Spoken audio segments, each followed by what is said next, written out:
Imagine this. You've just learned how to pray. Or maybe you're still learning. You stand for Salah. Your heart is sincere, but your memory? Still catching up. So you place your phone in front of you, scrolling slightly, reading the Surahs, trying your best to focus, but then a question hits you. Is this okay? Am I really praying? Or just reading off a screen? In a world where our phones guide almost every part of our lives, can they guide us in something as sacred as Salah? Welcome back to Empower of Islam, where we strive to grow together in knowledge, sincerity, and connection with Allah.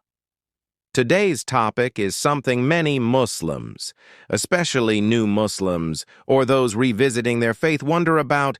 Is it permissible to pray using a phone app? Now, let's be clear. This discussion isn't just about technology. It's about something deeper.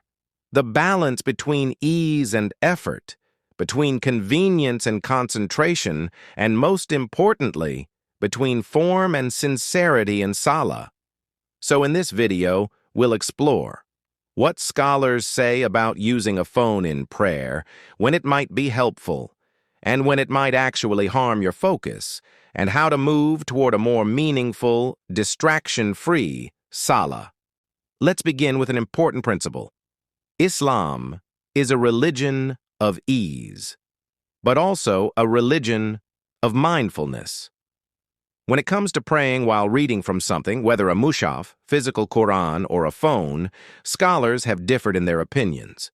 Some scholars, particularly within certain schools of thought, allow reading from a device or text during voluntary prayers and even in obligatory prayers when necessary.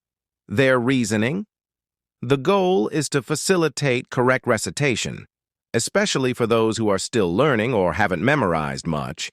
However, other scholars discourage or limit this practice, especially in obligatory prayers. Why? Because Salah isn't just about recitation, it's about presence. It's about Khushu, deep focus and humility before Allah. And using a phone can introduce movement, scrolling, tapping, visual distraction, and even mental detachment. So the conclusion: there is room for permissibility, especially out of necessity. But there is also a strong emphasis on minimizing distractions and preserving the sanctity of prayer. Practical guidance. When phones help versus when they harm.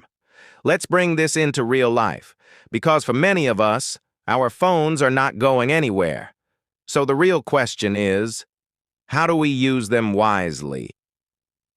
When a phone can be helpful, your phone can actually be a powerful tool outside or around Salah. For example, finding the Qibla direction when you're traveling, checking accurate prayer times, learning how to pray step by step, listening to correct recitation to improve your tajweed, and yes, even during prayer. If you're new to Islam or still memorizing short surahs, using a phone temporarily can help you perform Salah correctly rather than abandoning it out of fear or confusion. And that matters, because Salah is your connection with Allah, and it should never feel out of reach. When a phone becomes a hindrance. But let's be honest. Phones are not neutral devices. They are designed to capture attention, and in Salah, attention belongs to Allah alone.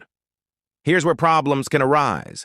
Notifications popping up mid-prayer, the temptation to check something quickly, scrolling too much instead of focusing, relying so heavily on the phone that memorization never happens. At that point, the phone stops being a tool and starts becoming a barrier. The better path, from dependence to connection. So what's the ideal path forward? It's not about completely rejecting technology, and it's not about becoming dependent on it either. It's about transition. Think of the phone as a crutch, not a destination. If you're using a phone in Salah today, that's okay as a starting point. But ask yourself, what am I doing to grow beyond this? Practical steps forward. Start by memorizing short surahs, even one at a time. Repeat them daily, both inside and outside prayer. Gradually reduce your reliance on the screen. Keep your phone on airplane mode if you must use it, and place it in a fixed position to avoid movement. Because the goal isn't just to complete Salah, it's to feel it, to live it, to stand before Allah with a heart that is hadir, present. A moment of reflection. Ask yourself this: when you stand in prayer, are you standing before your phone or before your Lord? Technology can guide you, but only sincerity can elevate you. A conclusion. So, is it permissible to pray using a phone app? Yes, especially when there is a genuine need, but it is not the ideal state to remain in. The essence of Salah is not just correctness, it's connection. And anything that weakens that connection, no matter how helpful it seems, should be used with caution.